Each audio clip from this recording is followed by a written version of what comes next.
Nós estamos tratando aqui da EBD sobre aconselhando uns aos outros. Estou vendo ali a Miriam. Seja bem-vinda. Que bom te ver, minha irmã. Miriam teve um tempo fora aí, né, cuidando de mandatos em outros estados e está de volta. Seja bem-vinda aí. Não sei quem lembra da Miriam, né? Tem aqui o Luciano, a Sebastião está ali, né? A turma aí lembra da Miriam. A Miriam está lá, ó. Vamos pagar esse mico, Miriam. Fique de pé, Miriam. Olha lá. Olha lá, a Miriam lá conosco. Seja bem-vinda novamente, tá? Saudades. Que bom. Meus amados irmãos, a título de introdução, deixa eu falar uma coisa com vocês. Nós não podemos ter medo e não podemos afrouxar as rédeas no tocante a crer na autoridade da palavra de Deus. Esse é a principal responsabilidade do cristão. Esse mundo pós-moderno, ele tem uma característica muito perigosa, que é fruto da época do romantismo. Depois da Segunda Guerra Mundial, nós saímos de um período de racionalismo para um período sentimentalista muito forte. E o sentimentalismo é aquela forma de viver que não vai saber lidar bem com estruturas de autoridade. E um pastor, ele tem que estar preparado para viver isso. Nesses 20 anos que eu pastorei essa igreja, eu não estou aqui dando carteirada, eu estou te falando uma coisa. Eu já enfrentei muitas batalhas por defender isso aqui. E eu não tenho medo de continuar fazendo isso. Ninguém me intimida em relação à autoridade da palavra de Deus. E eu quero convocar você a defender a autoridade das Escrituras Sagradas. Porque se assim não agirmos, nós seremos levados por toda sorte de ventos e doutrinas.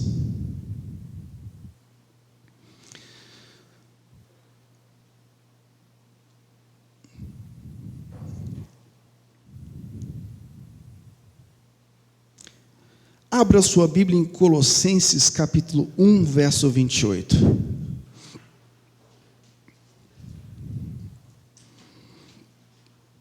Eu não vou fazer uma pregação, mas eu vou ler esse texto, porque ele vai dar base para aquilo que a gente vai trabalhar hoje com o nosso tema.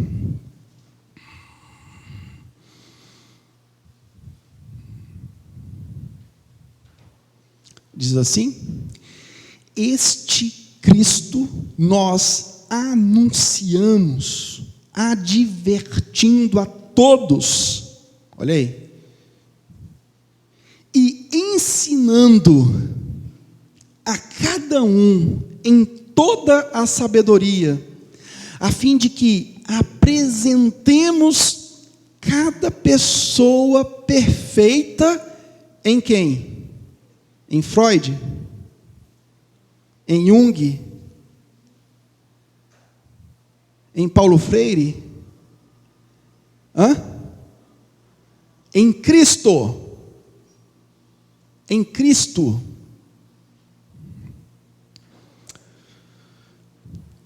Nós chegamos no segundo ponto do como aconselhar uns aos outros.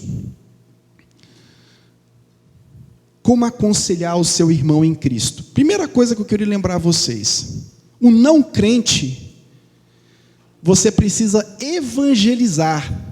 e não necessariamente aconselhar. Aconselhamento é para quem nasceu de novo. Como é que você... Por quê? Porque o objetivo do aconselhamento é tornar uma pessoa mais parecida com Cristo. Como é que você vai tornar uma pessoa parecida com Cristo se ela não foi justificada ainda, ou se ela não apresentou sinais de conversão? Isso parece que está sendo duro para você ouvir isso, né? Eu não estou muito preocupado se está sendo duro para você. Para mim também é duro, mas também não estou preocupado. Uma pessoa que não conhece a Cristo, ela não pode ser santificada pela palavra.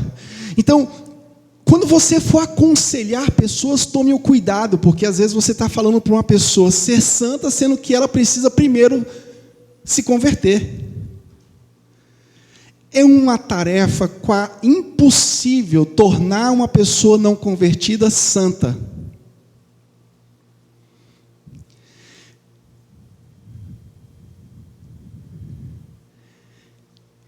E você gasta muito tempo querendo santificar pessoas que não se converteram. Por quê? Porque não é o seu objetivo fazer isso. Pessoas que não são convertidas precisam entender a gravidade do pecado delas em Cristo. Elas precisam compreender que elas estão afastadas de Deus. Elas precisam compreender pela ação do Espírito que elas precisam fazer parte do corpo. Que elas precisam confessar Jesus no batismo, elas precisam participar da ceia, elas precisam servir umas às outras. Então, não queira santificar uma pessoa que não conhece a Cristo. Você precisa evangelizar essa pessoa.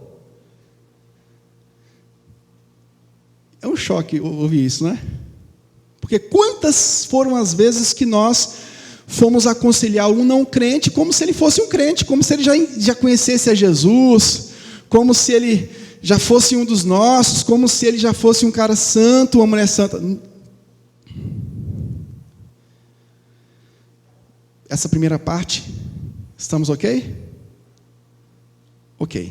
Então, o não convertido, você evangeliza. Não tem como você aconselhar uma pessoa biblicamente se ela não é convertida. Como é que uma pessoa vai viver esse mandamento aqui sem Cristo? Não tem como. Na plenitude não tem como. Segundo passo. Como aconselhar alguém que é o seu irmão em Cristo, seja dessa igreja ou de outra igreja? Que o que mais tem é crente hoje, né?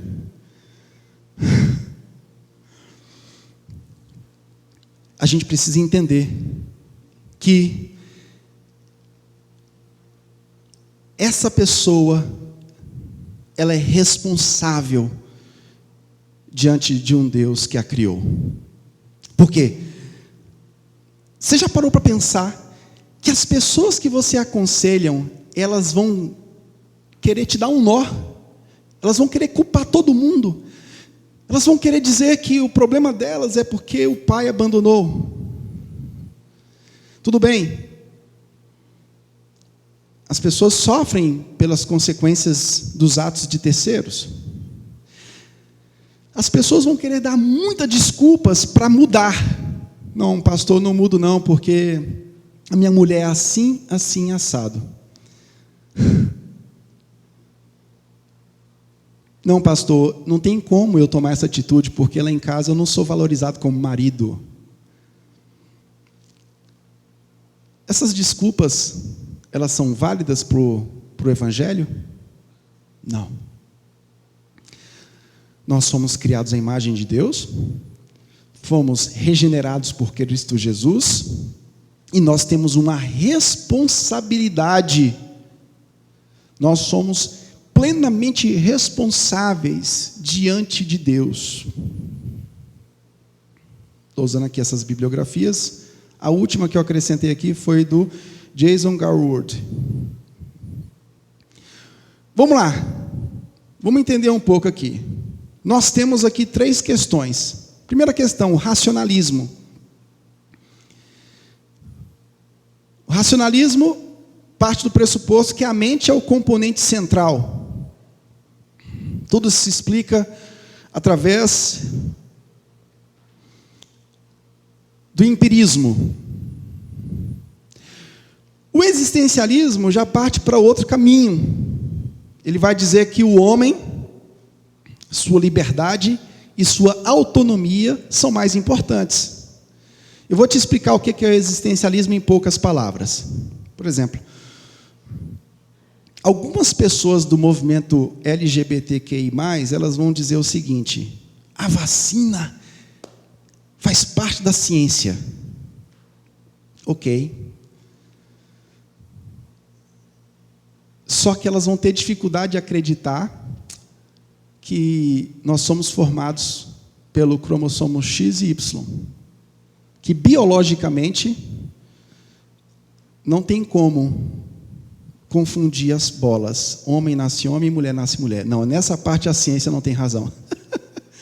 Então, o existencialismo é justamente isso. Em breves palavras, o homem tem sua liberdade, a sua autonomia, e isso é mais importante. E a ciência, ela vai ser seletiva para ela. Eu acredito na ciência quando eu quero. Eu acredito na Bíblia na parte que eu quero. Por exemplo, quando a Bíblia fala Deus é amor, opa, isso é para mim. Mas quando eu falo que Deus é juízo, não. Deus não seria tão mal comigo. Isso é o existencialismo. A Bíblia não tem nada a ver com isso. A cosmovisão bíblica não tem nada a ver com essas coisas. A autoridade bíblica é um antídoto a todo pensamento não cristão. E eu quero ser bem enfático com vocês. Ou a igreja pós-moderna se levanta contra todo pensamento não cristão, ou ela vai ser carregada. Ela vai ser carregada por teorias humanistas.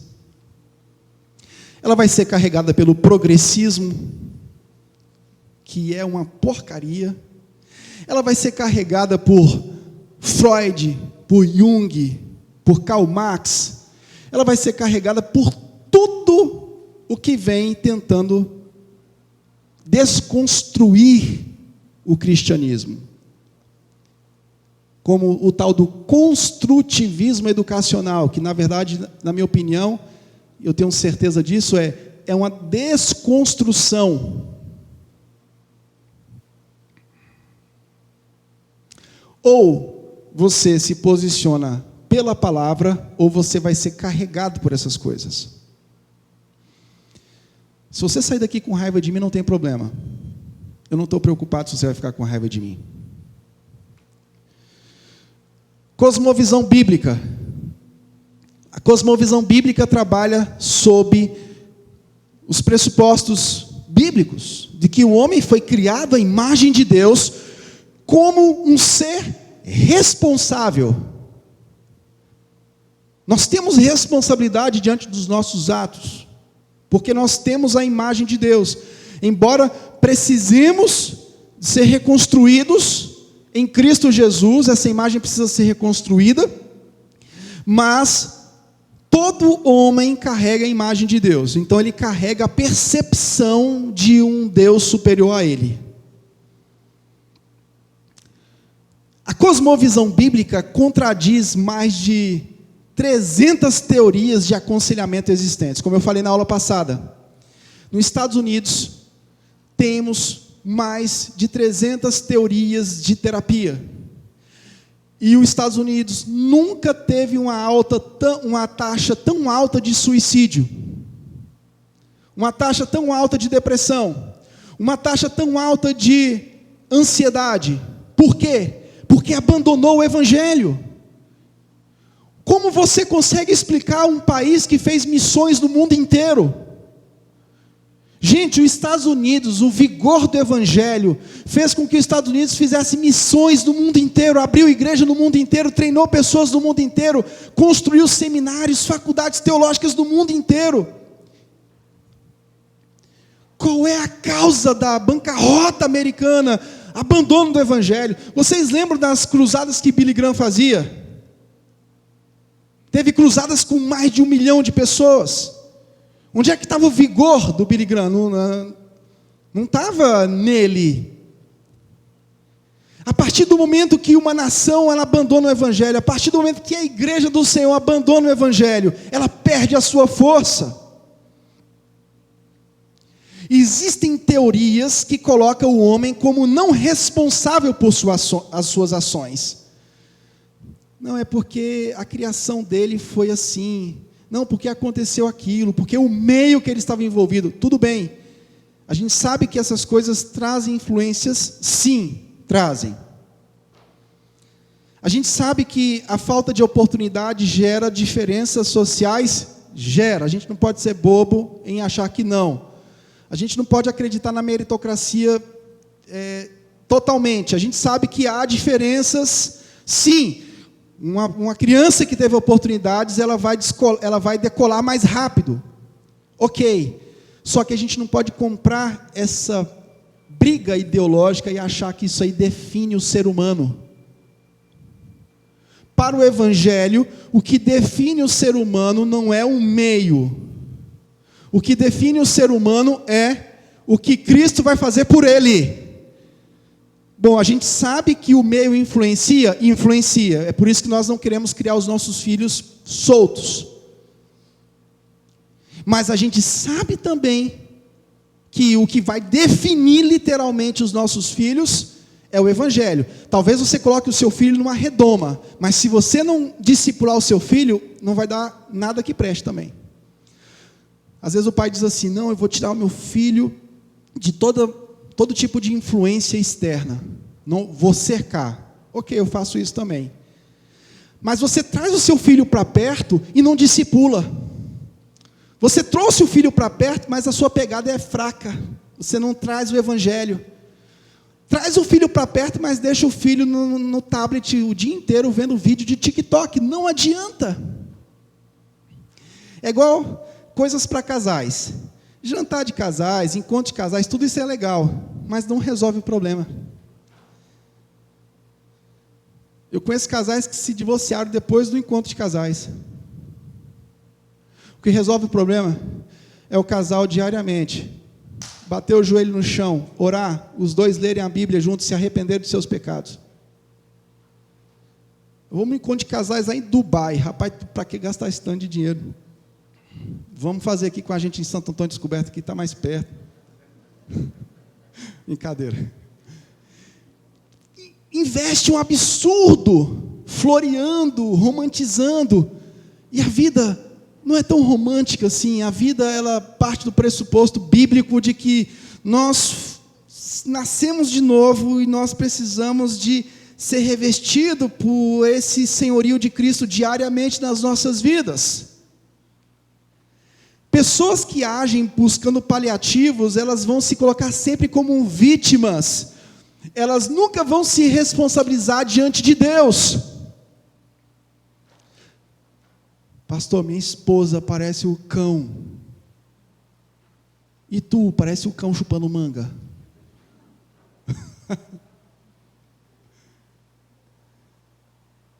Você já parou para pensar o tanto que você é pecador? Mas é difícil no relacionamento a gente se ver como pecador. É mais fácil a gente adotar teorias e terapias e tentar resolver paliativamente o problema do que se ver como um pecador, se ver como alguém que precisa largar mão de ser bobo e ir para os braços de Cristo. A gente quer muito ser suprido emocionalmente. A gente quer elogio o tempo todo, a gente quer suprimento emocional, a gente quer ser coberto de beijos e abraços, mas a gente não quer se arrepender do tão pecador que nós somos. E coitado da tua mulher, do teu marido, que vai ter te cobrir de tanto beijo e abraço, e você nunca vai estar satisfeito. É o tal das 5 linguagens do amor. Você acha que essas 5 linguagens do amor realmente resolvem o problema do homem? O caba sem vergonha, você pode receber ele com a vasilha de água quente, botar o pezinho dele lá. Você pode fazer o que for. Você pode se vestir você pode fazer o que for. Não adianta. Ele precisa de converter, irmão. O crente afastado, o crente frio na fé, você vai tentar suprir esse crente com tudo. Não, pastor, eu fiz uma buchada de bode lá em casa que ele gosta. Ele vai achar defeito nessa buchada de bode. Não vai suprir. O que vai suprir esse homem é ele se arrepender e ele estar perante a face de Deus por intermédio de Cristo.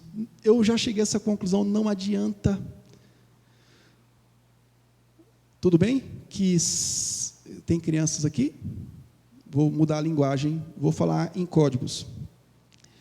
Você pode tentar suprir naquela parte da forma como você busca suprir. Mas se o cara não tiver suprido em Cristo, ele não vai ser suprido com você.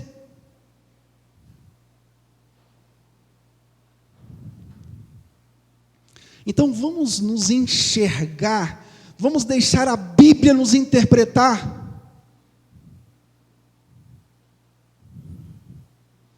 Freud diz que a culpa é dos nossos pais. Skinner diz que o ambiente no qual crescemos é o problema. Essas coisas aqui, elas podem influenciar? Claro que podem. Não vou ser bobo de dizer que não.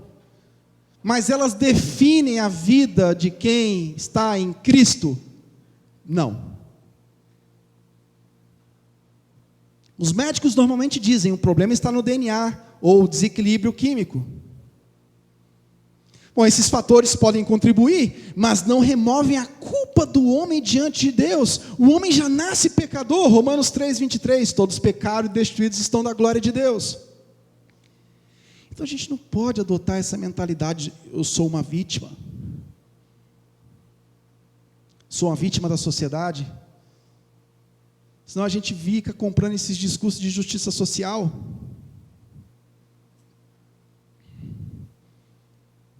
Eu não sei como é que crentes compram esses discursos de justiça social, de sempre se ver como vítima. E pessoas que sempre se veem como vítimas não tem nada que satisfaçam a vida delas. Elas sempre serão vítimas. Elas podem receber 3 mil reais de pensão por mês, de assistência do Estado, não vai suprir. Vai fazer mais filho e vai vir mais problema e vai ser vítima. Por quê? Porque o discurso de justiça social é um discurso vitimista. O casal, por exemplo, às vezes o marido fica oprimindo a mulher, porque diz, olha, eu não tive o que você teve, então você vai ter que aguentar as humilhações. Ou a mulher pega o marido para bater mesmo emocionalmente, colocando o passado dela como a causa de todos os problemas atuais. Mas se minha mulher, você é crente, você não é crente, perdoa, vamos amar os que nos perseguem, vamos caminhar mais uma milha com aqueles que nos maltratam. Não, mas é porque meu pai me abusou, fez coisas assim comigo, bom, aí o marido se torna a pessoa que vai sofrer por conta do passado dela. Eu estou falando de pessoas crentes. E o que Cristo fez por nós na cruz do Calvário? Nós somos novas criaturas. Pare de ficar se alimentando do passado, de responsabilizar tudo da sua vida no passado. Você é uma nova pessoa, você é uma nova criatura, você faz parte de um novo reino. Isso tudo te impede de produzir para a glória de Deus. Você não consegue evangelizar, você não consegue fazer mais nada, porque você está preso a essas coisas. O humanismo psicológico não reconhece a autoridade de Deus. Não se iluda com isso. Eles rejeitam a distinção entre criador e criatura. O homem fica sem esperança, claro. Se você não distingue o que é criador e o que é criatura, o homem perde a esperança. Só que em Cristo, o propósito de domínio do homem traz um propósito fora de si mesmo. Por que um casamento centrado em Cristo, de dois pecadores que se arrependem, ele tem um sucesso maior? Porque aquele casal vive para fora de si mesmo. O Joãozinho e a Maria que está aqui, eles estão casados, mas o objetivo deles é a glória de Deus. O objetivo deles não é viver para suprir o outro, ou buscar no outro o suprimento diário, sugando como se a outra pessoa fosse responsável pela nossa felicidade. O responsável pela nossa felicidade é o Senhor Jesus. Acorda, meu irmão.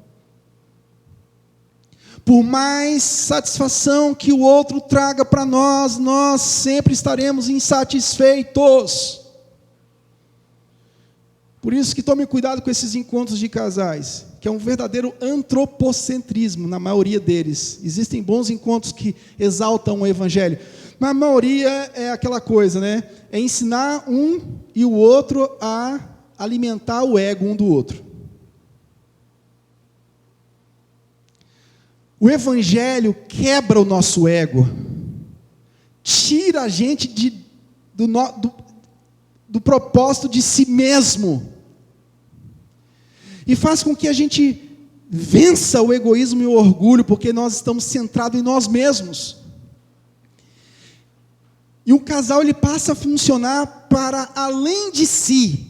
O casal passa a funcionar para além dos filhos. Os filhos são importantes, o outro é importante, mas nós passamos a funcionar para além de nós mesmos. O evangelho tira a gente de nós mesmos. A causa que nos envolve é muito maior do que eu. Isso é o evangelho. A causa que envolve o meu casamento é a glória de Deus. A causa que envolve a criação dos filhos não é que o meu filho seja um grande profissional.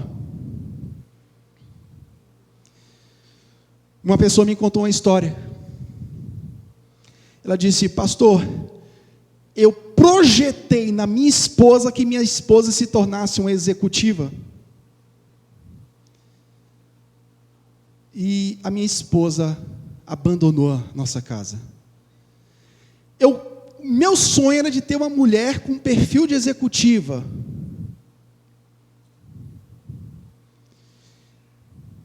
Eu projetei para minha esposa que ela fosse a mulher na sociedade. Tudo que eu estou falando tem exceções. E ele perdeu a família, porque a mulher se encantou pelo mundo executivo. A gente projeta que os nossos filhos sejam isso, sejam aquilo.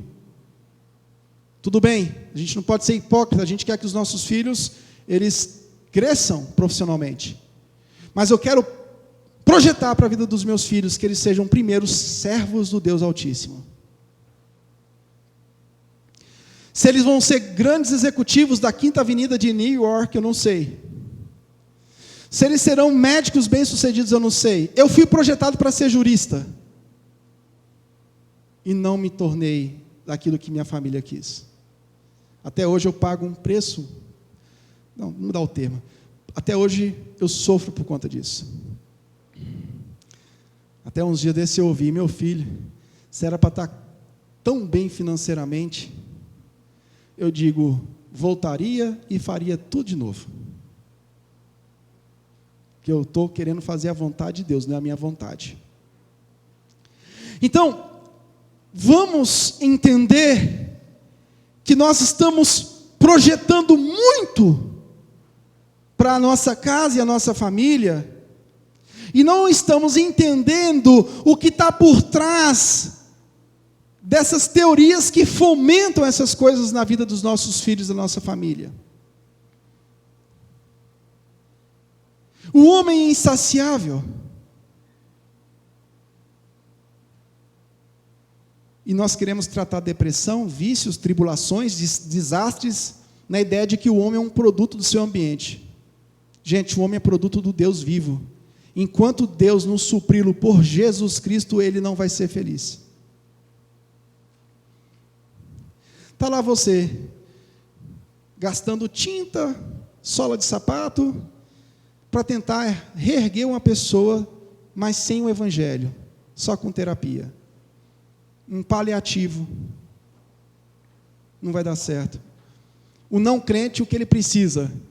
O não crente, ele precisa de entender que ele só vai ser feliz quando Deus ocupar o lugar de volta que foi tirado por Adão. E só por intermédio de Cristo que isso acontece. O crente só vai voltar a ser feliz quando ele voltar a andar em santidade. Eu não estou dizendo que tudo é problema do pecado, mas a maioria das coisas sim. A santidade, ela te dá uma força para você fazer missão que é fora do comum. A santidade te dá uma força para servir a Deus, servir ao próximo. A santidade te revigora. A santidade te faz produzir no meio da prova, no meio do fogo, no meio do trovão, no meio da tempestade, no meio da tribulação, no meio de tudo. Então o teu problema é que você está afastado de Deus. Volta rápido. Para de colocar framboesa na ferida. Isso que eu inventei agora.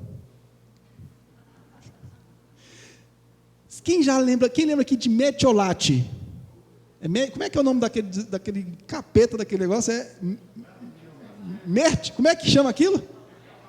Rapaz, eu caía de bicicleta, ralava o bucho todo, minha mãe vinha com aquele metiolate e ela jogava de balde assim, ó. Ela dizia, remédio ruim que cura. Você quer colocar framboesa na ferida, não vai curar. O homem é produto do Deus vivo. Se ele é produto do Deus vivo, a única coisa que vai satisfazê-lo é a redenção do filho dele. Autoanálise da psicanálise versus teologia cristã. Freud acreditava no poder supremo da autoanálise e da psicanálise. Olha o problema que está aqui. Ele desloca a culpa das garras do pecado e a torna biológica e uma categoria a ser manipulada. Quer dizer, o problema não é o pecado. Então a pessoa manipula a sua própria história e resolve a sua própria vida, sem a necessidade de Deus. Vai conseguir? Não. Não vai. Pastor, mas fulano está bem. Não está bem. Se ela estiver bem, então o evangelho não serve de nada. Então o que a gente está pregando aqui é falácia. A responsabilidade diante de Deus não pode ser afrouxada e encontrar justificativas em teorias e mais teorias.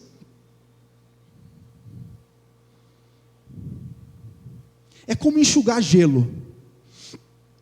Já tentou enxugar gelo? Ô luta, irmão. Já tentou subir na escada rolante ao contrário? Esses dias o Otávio tentaram, rapaz, foi uma confusão no shopping. Falei, meu filho, pelo amor de Deus, não faz uma miséria dessa com seu pai. Tentando subir ao contrário, rapaz, a cada passo era 3 para trás, 1 para frente e 3 para trás. Não dá, não tem como. Não tem como. Os casais resolvem alguns problemas? Resolvem. Não posso ser infantil. Academicamente, sim. As terapias, elas trazem algumas soluções? Trazem. Mas são paliativos, que não vai resolver o principal problema. O principal problema do homem é que ele está voltado para si próprio. O homem só vai voltar a funcionar perfeitamente quando ele viver para a glória de Deus. Experimente isso no seu casamento, para você ver como é que vai ser. Porque o casamento é assim, né? O casamento é um jogo de exigências. A gente exige tanto do outro, tanto do outro, tanto do outro. A gente quer ser suprido. A gente fica igual menino, criança, tentando ser suprido. E se a gente não é, a gente fica birrento. Imagine a situação. No momento que o teu cônjuge não puder te suprir naquela área que é a mais nevrálgica. Você sabe do que eu estou falando. Estou falando em código aqui, tá? Tem roupa suja no varal. E aí? Como é que você vai fazer? A esposa do pastor Darcy Guilherme ficou 7 anos numa cadeira de rodas, com problemas, faleceu e totalmente inabilitada. E aí? Como é que você faz para ser suprido em tantas áreas da sua vida como homem? Irmãos, acorde para o Evangelho. Acorde para o Evangelho. Freud é o homem tentando controlando os seus desejos. Para ele, a culpa não era nada senão uma reação química a ser domada. Mas nós pensamos diferente. O homem feito à imagem de Deus é responsável diante de Deus e culpável. Romanos 1 nos ensina sobre isso. A restauração de Cristo é pactual e é uma restauração de santidade. Em Cristo Jesus nós somos reconciliados com o Pai. Ele cumpre a exigência divina com sua santidade e nos tornamos justos diante de Deus por causa de Cristo, é o que diz Romanos 5, versículo 1.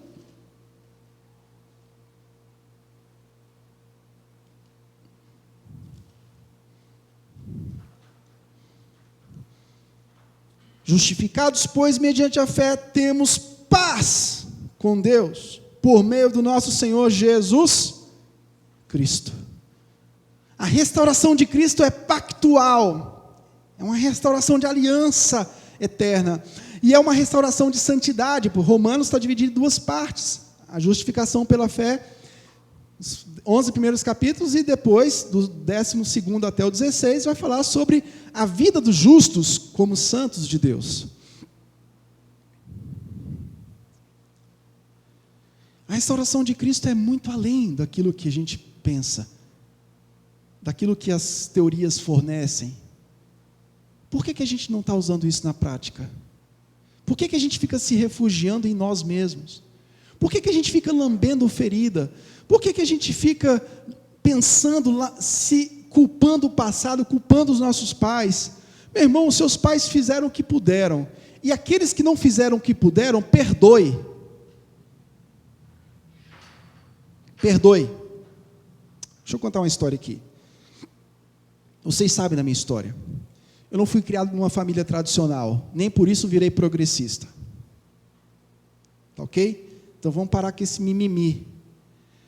Eu fui criado com mãe, com vó, nem por isso também me tornei outras coisas. Eu sempre tive um bom relacionamento com meu pai, sempre. Lá em casa, vai ver teu pai, coisa e tal. Fui reconhecido na justiça com 5 anos de idade. Fui descobrir disso depois. Mas convivi com meu pai a vida toda, amava meu pai de paixão. Filho ama pai. Filho é um trenzinho inocente. Quando o Otávio, meu filho, nasceu,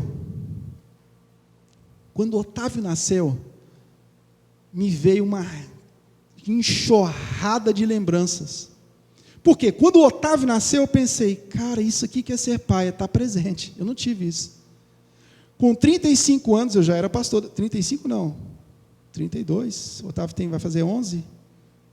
30 e poucos anos. Eu já pastor, comecei a sentir ódio do meu pai. Falei assim, não, estou com ódio dele.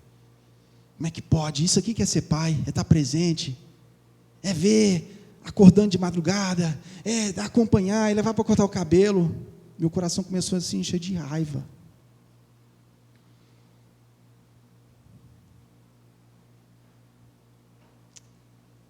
Eu comecei a ler a palavra de Deus e comecei a orar, e a palavra de Deus me convenceu, sabe? Jesus te perdoou, cara, isso não era nada. Jesus te perdoou. Por que você está com esse ódio aí com o seu pai? O Evangelho ministrou no meu coração, tem que perdoar. Por que eu tenho que ficar carregando o passado da minha vida? Eu sou uma nova criatura, eu sou um novo homem. Meu critério agora não é ficar me respaldando no passado, não. Se meu pai era bruto, se meu pai era isso, se meu pai é aquilo. Problema. Gente, os pais de antigamente viviam em outro sistema. Às vezes seu pai não era carinhoso contigo. Seja carinhoso com seus filhos hoje. Para com isso. Pastor, meu pai nunca me deu um abraço. Tá. E o que o seu filho tem a ver com isso?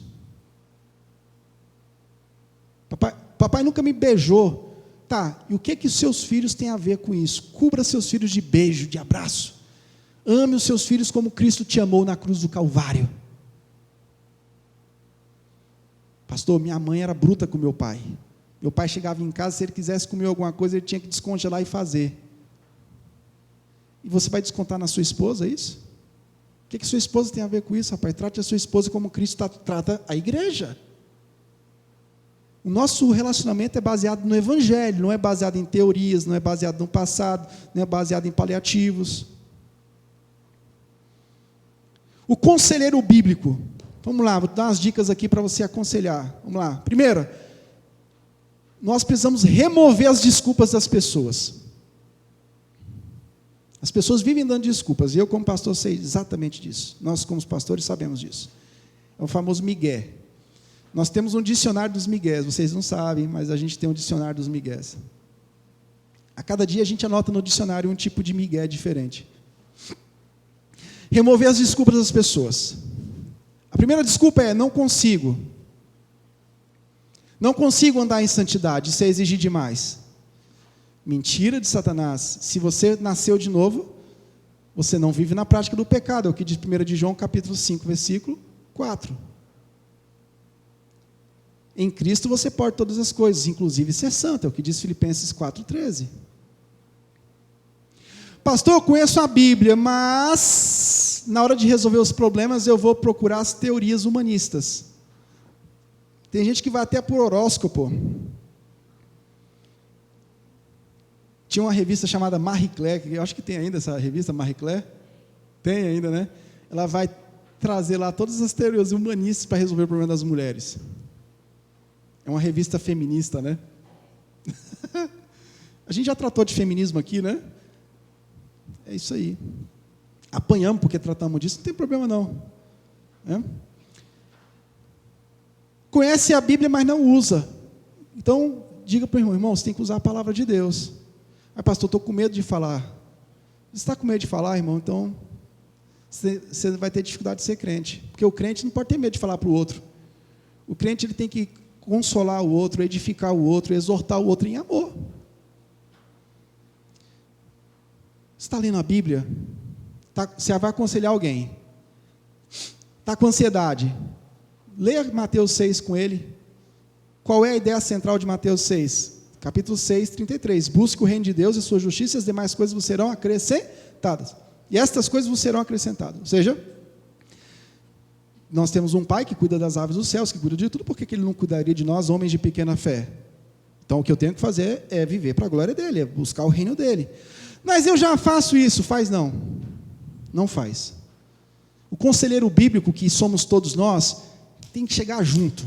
Chega em amor, mas chega firme, irmão. Chega firme. Para de moleza. Irmão, está lendo Bíblia? Tu está orando?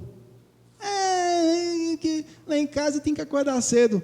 Acorda mais cedo então. Você tem que acordar 6 horas para ir trabalhar? Então acorda 5 horas para orar. Então, as pessoas vão inventar desculpa de tudo quanto é jeito. Use os meios de graça. Está congregando? Está lendo a Bíblia? Está orando em casa? Se possível for, diante de um sofrimento, diante de um luto, jejua.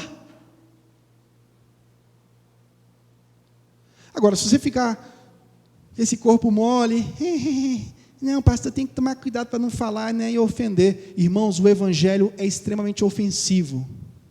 Esse mundo pós-moderno, eles vão encarar o evangelho de uma forma muito complicada, porque eles não vão aceitar nenhum tipo de confronto. E crentes precisam aprender a confrontar com base no evangelho. Acredite nisso. Eu não tive um modelo bom a seguir, mas agora você tem Jesus.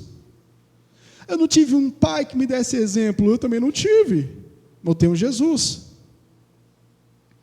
O cara do MEC aqui chegou aqui para vistoriar a faculdade. Rapaz, você tem um pai, pastor, mega das galáxias, das igrejas aí, você é filho de um pastor tradicional? Eu falei, não, sou filho de Jesus Cristo. Porque a ideia das pessoas é, quando elas chegam em estruturas educacionais, elas pensam assim, esse cara aí, ele era filho de um pastor famoso, que educou ele no caminho do Senhor, não, quem me ajudou muito foi uma avó, semi-analfabeta. Isso mesmo. Não tive isso, mas eu tenho um Cristo. Eu não tive um pai presente, mas eu não caí no feminismo. Não tive um pai presente, mas eu não vou desprezar as estruturas patriarcais de forma alguma. Eu defendo com unhas e dentes estruturas patriarcais. Feminismo não é um exemplo bom a ser seguido. Eu vou ser bem sincero. É lama. Não presta. Olha onde o feminismo chegou. Subversão de identidades. Mulher virando homem e colocando os homens para virar mulher. Subverteram. O feminismo subverteu as identidades. Tirou tanta autoridade do homem e agora o último passo é, vamos botar eles para virar mulher. O negócio é humilhante, né? Jesus amado. Primeiro eu subverto a autoridade, e depois eu digo o seguinte, agora eu sou homem, você que vai ser a mulher. Esse é o feminismo ideológico de gênero na atualidade. A causa disso é o quê? Feminismo, marxismo cultural. E você está aí defendendo o feminismo, batendo continência para o feminismo. O conselheiro bíblico, ele chega junto. Se tiver que falar dessas coisas, ele tem que falar. Ah, pastor, será que eu devo? Irmão, então vai fazer outra coisa, não seja crente não. Porque o crente ele tem que chegar e tem que falar. Ah, eu sou estimulado pelo meu cônjuge ou os meus filhos a pecar. Os meus filhos não me tratam como deveria. O meu cônjuge não me trata como deveria. O que Lucas 6 fala? O que Mateus 5, 43 e 48 fala? Ame os seus inimigos. Se naquela ocasião a sua esposa e os seus filhos estão sendo seus inimigos, porque pode acontecer da família se levantar contra a gente, ame os seus inimigos. Os inimigos não são somente aquelas pessoas que declaram guerra para você lá do lado de fora. Inimigos são aquelas pessoas que vão se insurgir contra você do nada. Então tem que amar essa turma. Ame a sua esposa. Se ela está sendo a sua inimiga ali naquela hora, você tem que amar. Ai, pastor, eu queria tanto ser elogiado pela minha esposa. Tudo bem, se tua esposa te elogiasse, seria muito bom. Mas ela não te elogiou e não vai te elogiar, e você vai morrer sem receber elogio. O que você vai fazer da sua vida? Vai trocar de esposa? O que você vai fazer da sua vida? Você vai morrer sem ela te dizer que você é bonito. Vai, agora pronto, o que você vai fazer? Ah, a vida acabou. Pronto, agora acabou. Não. Ame. O Evangelho é isso. O Evangelho fala, ele inverte. Ele tira a gente do centro. E ele tira a gente do centro em situações tão complicadas, irmãos. Em situações que a gente quer ficar no centro. A outra falácia, já passei da idade de mudar. Pau que nasce torto, nunca se endireita. Gente, essa música aí não vale para o Evangelho. Talvez você tenha dançado essa música aí quando você é da era da micarecandanga. Você ia lá para o Carnaval de Salvador e ficava dançando pau que nasce torto, nunca se endireita, papá. Isso não vale para o Evangelho. Quem é regenerado, ele muda até a hora de morrer. Não, pastor, eu sou assim, eu nasci, como é que é a síndrome de Gabriela? Eu nasci assim, eu vou ser sempre assim, vou morrer assim, Gabriela. Você não é Gabriela do romance de Jorge Amado. Você é Maria, regenerado por Cristo. Então, essas desculpas não colam. Agir de maneira responsável diante de Deus e dos homens, de acordo com a doutrina da redenção, e não de acordo com teorias secularizadas. Esse é o foco do conselheiro bíblico. E nós queremos ver essa igreja aqui de conselheiros. Você é um conselheiro, não é só o pastor que aconselha, mas nós queremos ver um grupo aqui forte, aconselhando no Evangelho, firme, pregando o Evangelho, firme. Diferentemente da terapia de Skinner, que impõe seus próprios padrões subjetivos ao seu cliente e determina por si mesmo qual será o resultado. Diferentemente da teoria de Rogers, que permite que o cliente determine para si mesmo o que ele quer se tornar. O conselheiro bíblico tem como foco principal, primordial, o alvo eterno e objetivo de reproduzir o caráter de Cristo no aconselhado. O objetivo do marido é santificar a esposa, para que ela se torne semelhante a Jesus Cristo. O motivo da mulher com a esposa é da mesma forma. Eu não quero que minha mulher seja a mulher mais bem-sucedida da cidade, eu quero que ela seja de Jesus. Eu não quero que os meus filhos sejam melhores do que os outros, que eles se tornem grandes cientistas em Harvard, para que eu possa dizer para todo mundo, se isso acontecer, amém, glorificado a Deus, mas eu quero que primeiro eles reflitam o caráter de Cristo, e é por isso que eu ando com eles sempre, eles andam comigo, para que eles reflitam o caráter de Cristo. É por isso que eu não delego educação, eles andam comigo.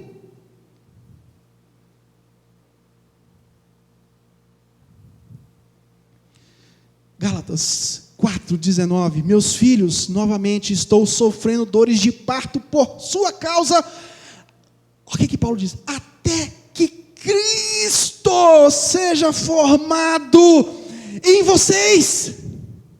Olha o objetivo do conselheiro aí: até que Cristo seja formado nas pessoas que a gente está aconselhando. Colossenses 1:28, nós o proclamamos, advertindo e ensinando a cada um com toda a sabedoria, a fim de que apresentemos todo o homem perfeito em Cristo.